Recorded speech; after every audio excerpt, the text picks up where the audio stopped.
Hi, and welcome to this week's show. And I have a new guest with me today, and her name is Mary. And I think she's known as Keto Mary on pretty much all social media, or Keto Mary 71. It Yes. was, yeah.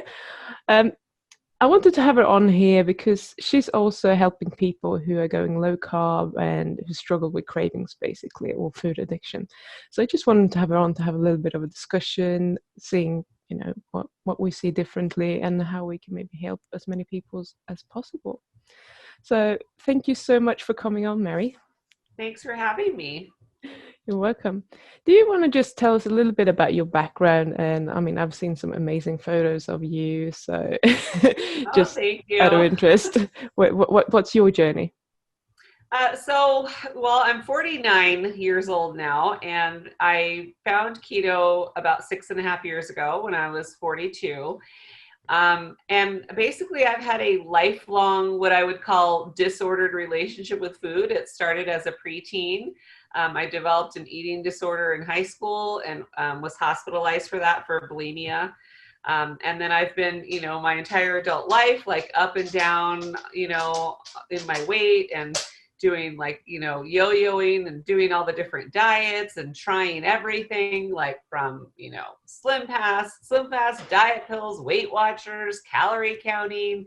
I mean, you name it, I've tried it. I've ordered things off infomercials. Like I was always looking for the answer. And about 6.5 years ago, I found keto through a friend, and I thought I would, give it a try. And I was, frankly, like, I was skeptical at first because I thought, well, high fat, like, I'm trying to lose weight. Like, I had it in my mind, like all of us, right? That, like, if you eat fat, you get fat. Yep. But I decided to, like, go for it. I trusted my friend, tried it, and I was amazed at how I felt.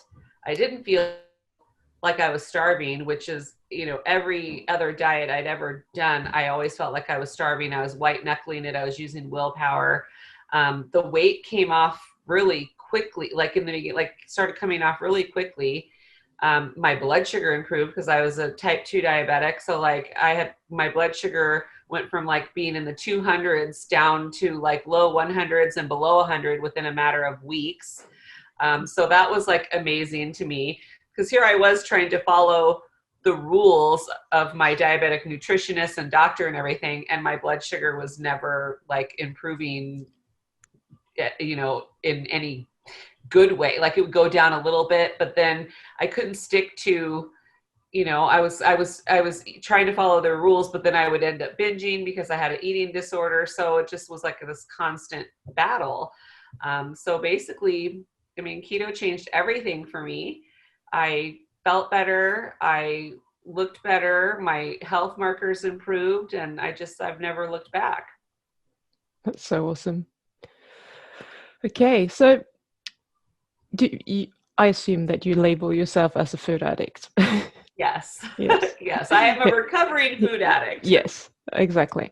So I label myself as a recovering sugar addict because Mhm. for me, it's never been food that I binge on. It's always sugar.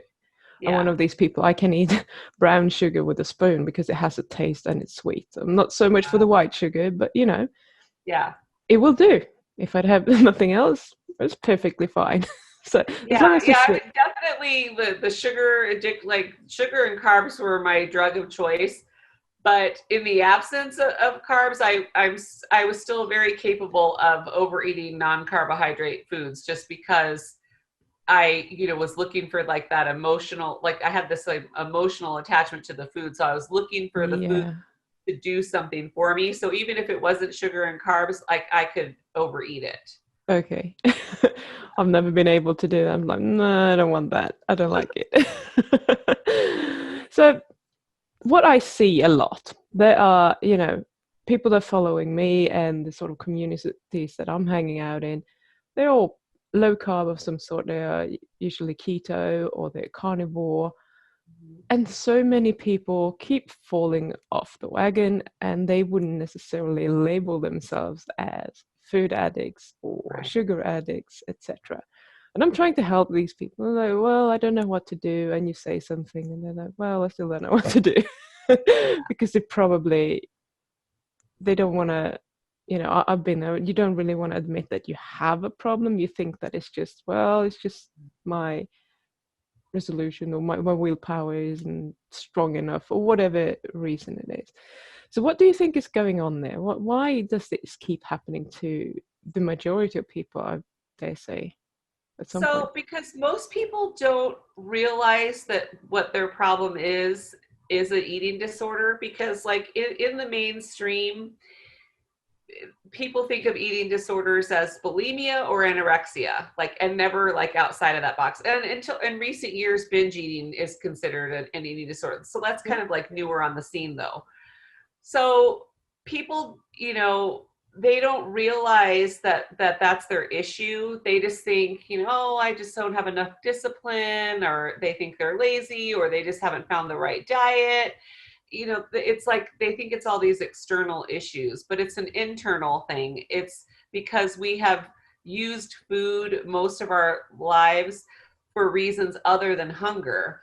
And so people use it as a coping mechanism. They use it to soothe and to comfort and to entertain themselves and to reward themselves. And while all of that is very common, that doesn't mean that it's normal. That's not normal. Like, Yeah. food is to fuel us and nourish us. And I do believe we're definitely supposed to enjoy our food. I'm not saying like, if we derive enjoyment from food that we're disordered. That's not what I'm saying at all. We should enjoy our food, but we should enjoy our food in the context of something that's healthy, like eating foods that harm our body, that's disordered. Like, if we know for a fact that it's harmful and we eat it anyway, that's like it's a form of self-harm. So I think people fall off because they think that, well, they don't think that they have serious issues with food. They just think they like sweet stuff, right? Mm-hmm. They're like, oh, I just love sweets. Well, it goes beyond that. Like, we believe something about the sweet taste or bread or whatever it is that people gravitate for. We believe that food is going to do something for us.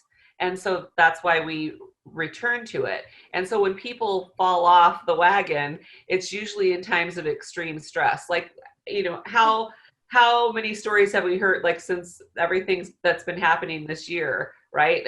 Like, what's been going on has been a reason, an excuse, or whatever for people to go back to like old behavior with food. Like, as if in this situation, we're not capable of continuing to take care of ourselves and eat the right thing. And it's because, we all have this voice of sabotage. And when we don't address that, and we don't address the emotional reasons why we use food, then we end up, falling off. So where do you draw the line? Because I haven't had sugar in, I don't even know how long, many, many weeks. And yesterday we decided we're going to go out for a meal. And I decided I'm going to have a dessert. Now, I'm really proud of myself because I ate half of it and I was like, I'm done. Okay. Is that abuse? Or was that just I planned for it. I was going to allow myself to eat as much of this dessert as I wanted to. And I was fine with that. Yeah. So, It depends on it depends on the individual. And I've had this discussion with people before. There's moderators and there's abstainers. I personally am not capable of eating half a dessert and walking away without using an extreme amount of willpower.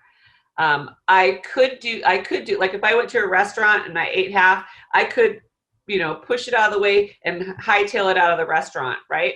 yeah. But the problem is, for me, it would turn on cravings, and I would just seek out other sugar sources, and like, it would be a downward spiral for me because I'm not a moderator. People that are moderators, and typically people that don't have to try at moderation, are actually moderators. There are people who exert, they use willpower, and it lasts, sometimes like it works for them, but that doesn't mean that they're free from the obsession with food, that they aren't thinking about it after they walked away, like they decided, oh, I'm going to stop eating this dessert halfway through, but they walk away and they're still thinking about it. Okay. They're probably not a moderator, and my husband is a moderator. He does not care about food. Like, That's doesn't crazy. like he is annoyed by having to eat because it inconveniences him. Like, and I can't relate to that at all. So there are true moderators and there are abstainers. So it really just depends on the individual. So if somebody, thinks they're gonna like have just one bite of something or one piece of something, but then it takes extreme willpower for them to follow through on that, or it causes them to continue eating for days in a row, eating more sugar for days in a row, then they should probably avoid that. But if you're somebody who can have a bite and truly walk away and not think about it again, you're a moderator. Interesting. I've always been, someone who has to stay away from it. I can't have one bite. I can't even have anything in my house because it will just be wolfed down straight away, Yeah. or within a very short period of time, depending on how much there is of it. So Yeah. the reason that I thought I could do that yesterday is, first of all, that I've been off sugar for so long that I didn't crave it. I just felt like that would be nice, and that is a new thing for me. That would be nice. Yeah. And then it was a very, very rich chocolate brownie, and I'm not a chocoholic. So I think my partner had a lemon meringue tart. If that would have been on my plate, I would have eaten it all. I know this because this is very, very sweet. So when I walked away from there, I did have the feeling like there wasn't enough ice cream on my plate to go with the chocolate brownie. So my brain wanted more ice cream, but I didn't go and buy ice cream. Today I'm fine. And I know that I will be fine. If I have a binge or something for 2-3 days, then I'm on a roll. But usually one time, if I've been off of sugar for a period of time, it's usually fine with me. So what do you think about, because I never thought that I could do this. So I'm trying to teach people to be in control so that they can choose to do what I did yesterday if they need to. And I think that is much harder actually than staying away from it. Yeah. It's a slippery slope. And for me, it's much easier to have nothing than to try to control my portions. And it's not just the food part, it's the mental part. I don't want to be beholden or enslaved to food, like in particular desserts. Like that was like my downfall, was the sweets. I was all about like candies and cookies and cakes and everything. I mean, I would do the other stuff if that was like bread would do if there wasn't any chocolate in the house, like, but again, like it really depends on the individual, and it depends too, like on what are you willing to tolerate. I personally don't want to do the battle. I don't want to deal with the potential cravings. I mean, because who knows? Maybe after 6.5 years, I could like eat a brownie and walk away and wouldn't feel anything. Or maybe I would get like deathly ill. I don't know. I'm not going to test it because I don't care enough about it, having it to do it. I know, like from my history, what certain foods do to me, and I don't want to tempt it. It's just easier for me not to have it. I don't miss it. I don't care about it anymore. But in the past, I know for me, I would attempt to moderate, and it was always the beginning of the end. And I don't think that moderation is something that can be taught. I think people either are or they aren't. And it's super frustrating to me when I see, I follow certain hashtags for, eating disorders on Instagram, and constantly this kind of thing, comes up in the feed, like pushing the moderation narrative. If I were capable of moderation, I never would have been 260 pounds. Like, and my husband used to say to me all the time, "It's real easy. Just eat less and exercise." Like, really? Like, I didn't think of that. Like, Thanks for the advice. Like, if I had that kind of control, I would have utilized it. But I didn't. There was a physical compulsion, a mental compulsion. And I think that a lot of people struggle with that. And as addicts, we desperately want to believe that we can be moderators. But I did not get free of the obsession with food until I accepted that there were just certain things that I wasn't going to be able to have. And there was a lot of emotion, you know, that went through that. Like seriously, people, like when I work with clients, some people get really, really upset Mm-hmm. at the idea of never having a brownie again. And for me, like, I mean, you know, there's this perspective of, well, is really like, is life going to be less than and not worth as living, you know, if you never have another brownie again? Like, Yeah, aren't there crazy. other things in life that we can enjoy and partake in? And you know, there's so much more to life than food. But as you know, as a food addict in the midst of it, when all we think about is food, you know, I mean, I used to sit down for the first meal of the day and I'm eating the first meal and I'm already thinking what I'm going to eat next, right? Mm-hmm. Like that's how I used to operate, Yeah. always thinking about the next meal and where was I going to get it. And if I left the house, I was always thinking about, well, where am I going to eat when I'm out of the house? You know, like, what am I going to have? And, you know, engaging in all kinds of like disordered behavior, going to the drive-through, pretending to order for multiple people when it was really all for me, Mm. or eating normally in front of everybody else. And then when everybody goes to bed, having a binge, like just Yeah. constantly thinking about food. And so, you know, attempting to moderate kept me stuck in that mindset. I mean, imagine like for drug and alcohol rehab, right? Imagine them telling that. So this is what we get told by the eating disorder community, that if you can't moderate, you're broken. You're disordered if you try to restrict something completely. You're disordered if you eliminate whole, you know, food groups. But imagine telling an alcoholic, you can't be well unless you can drink without getting drunk. Mm. Like an alcoholic is going to get drunk. A Yeah. drug addict is going to get high. Like they aren't teaching in alcohol and drug rehab. They are not teaching these people how to moderately party. They're telling them you need to abstain or you're going to die.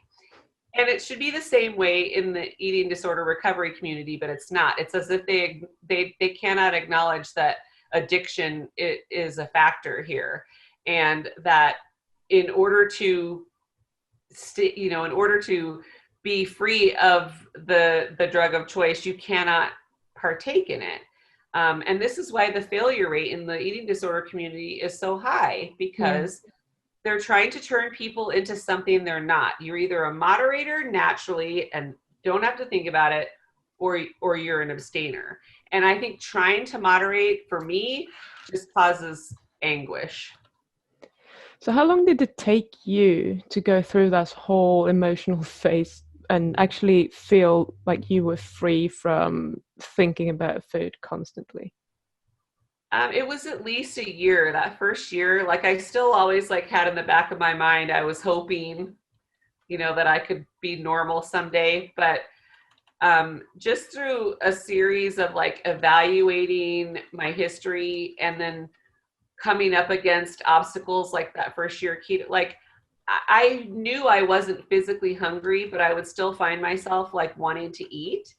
And so, and because I had mental clarity because I wasn't bogged down in carb coma, right? I didn't have the carb fog and the carb coma. So I had the mental wherewithal for the first time in years to be able to like recognize, why am I wanting to eat when I'm not hungry? And so, and it just, and then I had like a clear picture of my history. Okay, where did I always go wrong? I always like every time I cheated, every time I fell off, every time I decided I was going to have a little something or whatever, that was the beginning of the end for me every single time. Yeah. Sometimes it was like a complete nosedive off the cliff, and other times it was like a slow fade. You know, like, okay, I managed to make it through this one scenario. You know, we make these plans, we plan ahead. Okay, I'm going to have one cheat meal a month. And then the first month, the second month, it goes okay. But then the third month, okay, now I'm going to do it. Oh, I think I'm going to do two cheat meals. It's going so well, right? Yeah. Two cheat meals. And then the next month, it's every week. And then before we know it, we're on the downward spiral. It's like every day again. That's, you know, how it goes. So it may seem like for a while that we get away with it, but Yeah. ultimately we end up right back where we started, and even worse. And every time I would lose weight, I'd gain it back and then some. I basically dieted and binged my way up to 260 pounds. Yeah, that's always going to happen, especially if you are jumping back and forth between a low carb and a high carb diet, and Oh yeah. it's just going to go quicker. Yeah. Yes. So, what do you recommend? So, when your clients are coming to you and they're like, "I can never have a brownie again. I don't think I can do that. That doesn't sound reasonable. I don't know how to go socialize with people. I don't know how to survive doing that." What do you It's do? it's a process. Like when I work with people, there's a process that we go through, and accept. We talk a lot about acceptance. Acceptance is a key component, and it's not something we arrive at easily. But I plant the seed of like, well, you, what do you really want, and what is the severity of your like? I mean, I've worked with people that need, that they just want to lose 30 pounds and people who need to lose 200 pounds. Mm. So what is the severity of it, and how bad do you want it? What are you willing to do? What do you want? What is your true desire? What do you want your life to look like? And for people that are more on the severe end, they're exhausted. They're tired of the up and down in the roller coaster. So we have the discussion about like, well, what do you want more, your Yeah. freedom or brownies? Like we can't have both. And so we talk about, the acceptance process, allowing yourself to grieve the loss of the food items, the loss of the emotional components that go with a binge, the loss of the actual act of the binge, because some people, like all of it, it's all tied together. We talk about the voice of sabotage and the lies that it tells us, and how do we overcome it? Like when we hear lies, when there's lies we believe, what is the way to overcome a lie? We overcome a lie with the truth. So when my voice of sabotage, my eating disorder says, oh, just have one piece, it'll be fine, my truth is, okay, my history is I've never just had one piece, and it's never been just fine. One Yeah. piece is the beginning of the end. So no, I'm not going to do that, because I don't do that anymore. So it's like we come back at the voice of sabotage with the truth. Whereas, when we don't look for the truth, we just believe the lie. We're like, yeah, okay, I'm just gonna have one piece, and then we're disappointed and guilty and grieving, like, because it didn't work out how we planned. We ended up eating half the cake or whatever it was, right? Like, because that's typically what happens for those of us that are addicts. So there's a lot, it's a process. It's not like, okay, here's my answer, here's a food list, here's a bunch of one-liners, and good luck. I mean, we have to work through things, and people have to identify what are the reasons they use food. Like, because we use food in times of extreme stress. We use food to soothe ourselves. Like, people, the loss of a pet sends them into a downward spiral. I've had clients like stress eat over a flat tire. Like, okay, so when you were done binging, was your tire still flat? Mm-hmm. Like, did that still occur? Like, what is the bit? Like, food is only the answer if the problem is hunger. Food is not the answer for anything other than real and true hunger. And then we have to make the right eating decisions so that the food we are eating is nourishing and satisfying and not causing us more problems. So I'm assuming now that you are getting a lot of clients that they say that they want to quit, but they don't really feel it just yet. Yeah, a lot of them are not ready. Yeah. We talk about like there's like a pain threshold. Some people, they go like, till they're like 35 years old, they've been thin their entire life, and then they hit 35 or they hit 40 and they start to put on weight. And some people, when they get to that point, they're like, oh my gosh, they think it's just devastating and horrible to like have been 30 pounds heavier than they have been the rest of their life. And they just like snap to it, and they're like, okay, I'm taking care of it, and they do it, right? And then there's other people who, I mean, they'll be 400, 500, 600 pounds, losing limbs from diabetes complications, and it's still not enough to change. And then there's all those ranges like in between. So there are people who, in their mind, they really want to be free, but they don't know how. And they're so like not in tune with their emotions. They don't know why they overeat. They really just think it's about the food. They don't understand that there's a deep emotional connection. Um, so yeah, I mean, some people like they want it, but they aren't ready to make the changes, or they're completely um, like, so I do an 8-week group with my friend and fellow coach Jessica Reynolds, and we do an 8-week group. It's a food addiction and recovery group. And in week 1 of the group, it's usually fairly intense for people because we introduce the concept of never having certain things. And so sometimes in week 1, we lose a third of the group. They're like, oh, I thought you were going to teach me how to moderate. Well, if you could be a moderator, you wouldn't need an 8-week group for that. like you would just be a moderator. So it does, like, it freaks people out. Some people get, the idea of never having something makes them angry, resentful, anxious, sad, depressed. Like they go through this gamut of emotions. And then we just really, so, I mean, for me personally, I had to realize, like, what do I want more? Do I want to continue binging on cheesecake and Snickers bars, or do I want to feel better, get off all these medications? Like, what do I want more? And I finally got to a point where the pain was too great for me, so I was willing to change. But some people never, like, they die from the complications of being disordered with food because they've caused themselves health problems from overeating and eating the wrong kinds of things. So I just really think it's a matter of, like, how much pain are we willing to tolerate? How bad do we want it? What are we willing to do? Are we willing to make any sacrifices? One of my big issues was nighttime eating. I would sit down at night after my family went to bed and watch TV and eat. And ultimately what happened for me was, I tried to sit down, like when I started trying to change, tried to sit down at night and watch TV without eating, but I kept feeling compelled to eat. And so I would stick to eating keto foods, but finally I was like, this is not healthy for me.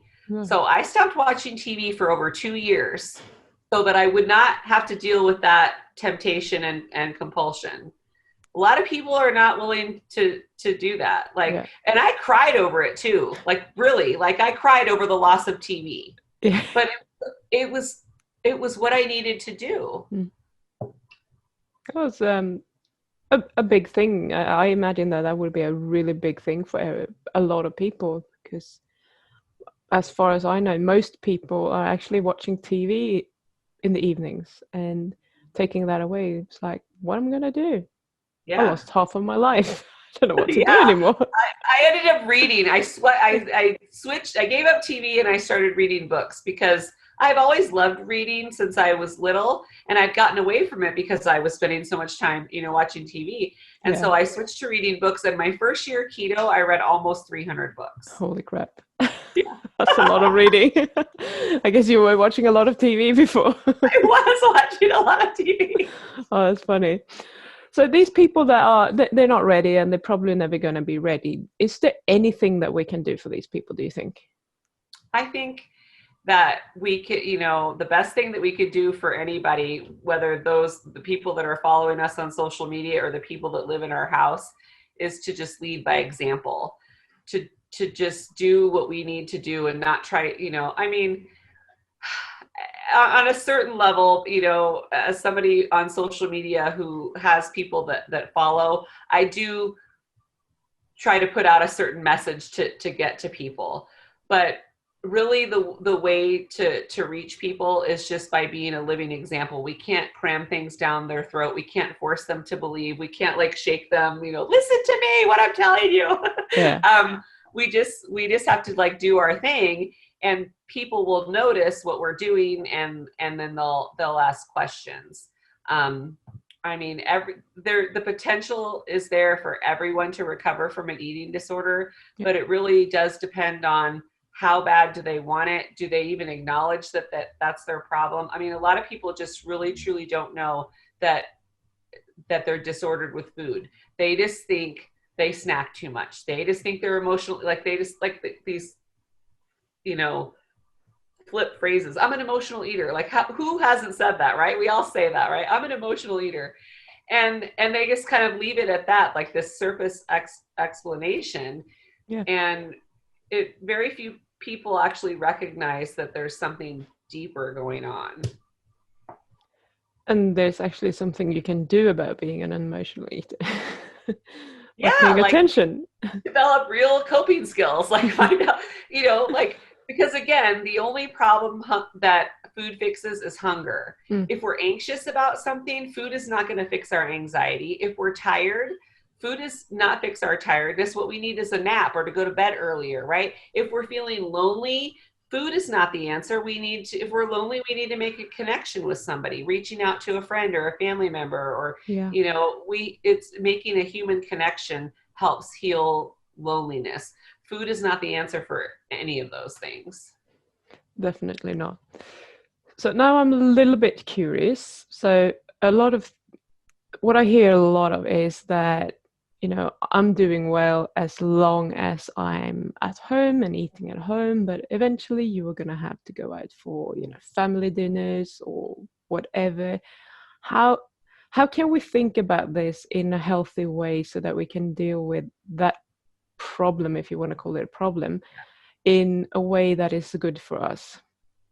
So in the beginning, I think it's okay to employ the short-term strategy of avoidance until we feel like less vulnerable and stronger with our eating decisions. I know in the beginning, I did avoid certain situations, and I wouldn't go down, you know, certain aisles up at the grocery store because it was just too tempting. So I think that's okay in the short term, but that's not a long-term lifetime strategy. So we have to learn to be able to, like, the goal is to be able to be around people and food that we don't engage in and feel okay with that. And it took me, I mean, it at least a year, maybe, you know, longer before I could like be in a situation where other people were eating stuff and I wasn't jealous. Like it, you know, when I got to the point where I truly appreciated the benefits of doing what I was doing, when I, you know, like I dropped a lot of weight, I felt so good. I reached that point where it was like, okay, there's nothing that I want to eat that's worth losing what I've gained. And so I would have these conversations, you know, with myself or with my voice of sabotage. Look, I've had cheesecake 1,000 times in my life. Am I really missing out if I go out to eat with friends and they're all eating cheesecake and I don't? Am I missing out? No, I've had cheesecake before. I know what it tastes like. And so I got to the, you know what, there's nothing I'm missing out on. I've experienced all of this. I know what it tastes like. And more importantly, I know what it does to me, and it's just not worth it. So, you know, as you pursue your food sobriety and recovery and learning new coping mechanisms, you can be, you know, I mean, I personally and other people that I know in recovery, we can be around those things and it doesn't faze us. Like I can stand in line at the checkout at the store where they have all the candy displayed and not care. Whereas like year one, I was like, okay, don't look, you know, like, yeah. So I think eventually we do, you know, have to, you know, we can't do the avoidance thing forever. We have to deal with our emotions so that we can be in those situations without feeling tempted or without feeling like we're deprived. And that's a word that like goes around a lot. Don't deprive yourself, don't restrict. And for me, deprivation is having to deal like with diabetes, taking meds, having high blood pressure, feeling like crap, wearing fat pants, being depressed. That's depriving me of a quality of life. Yep. Not having a Snickers bar is not depriving me of anything. Not really. That temporary dopamine high that you're getting. Right. It's a very fleeting good taste in your mouth, and that's Yeah. all it has to offer. Yeah. And it's doing so much harm Yeah. to not just to our bodies, but to our minds and how Yeah. we reacting to food moving forward, etc. So yeah, Yeah. totally agree. So if someone who's watching this right now and they're like, oh my God, this is me. Um, I'm good most of the time, but I keep falling off and I don't know how to deal with that. What do you recommend that they do? Where should they start? What do they need to do? So acknowledge, try to, like, if you're, watching and you're relating to what I'm saying, then, start that acceptance process of, and being honest with yourself. Okay, what things cause me problems? What do I lose control with? What situations do I find myself in? Like when I fall off the wagon, what is usually the situation? Like identify your danger zones. Yep. And then, because once our danger zones are identified, then we can start saying, okay, so while I'm in this danger zone, what is it I believe at that moment that the food is going to do for me? I do, on my social media, I talk a lot about this kind of thing. And of course, I offer coaching. So, they could follow me on my page and they can read lots of different I talk about the food addiction and the behavior and the compulsion and all that quite a bit. So Yeah. I find that, like, reading things and educating myself and immersing myself in, like, things like your channel here and listening to podcasts and stuff, all of that helps strengthen my resolve. And I think that education is power. So the more we know about something, the stronger we can become. Yeah, absolutely. I know that you have to go, so we're going to wrap it up here. But do you have any final words that you want to share? Something that you think that people Or, really should keep in mind? if I could get the message out to anyone, is that it's never too late. Like, so often people ask about, they're worried about how old they are and can they really change. It's never too late to change. So, I mean, I would encourage people to, no matter, how old you are or how long you feel like you've been trapped by food or obsessed with food, that you can recover. Yeah, absolutely. So if people want to find you, where can they find you? So on Instagram and Facebook, I'm at Keto Mary 71. And then the website for our coaching program is ketogeniclifestylecoaching.com. Awesome. Mary, thank you so much for being here today. What you've been saying rings so true for me in many aspects, and it's always interesting to hear other people's perspective on things. So thank you so much for taking the time. Thank you for having me. I enjoyed it. Awesome. Thanks. All right.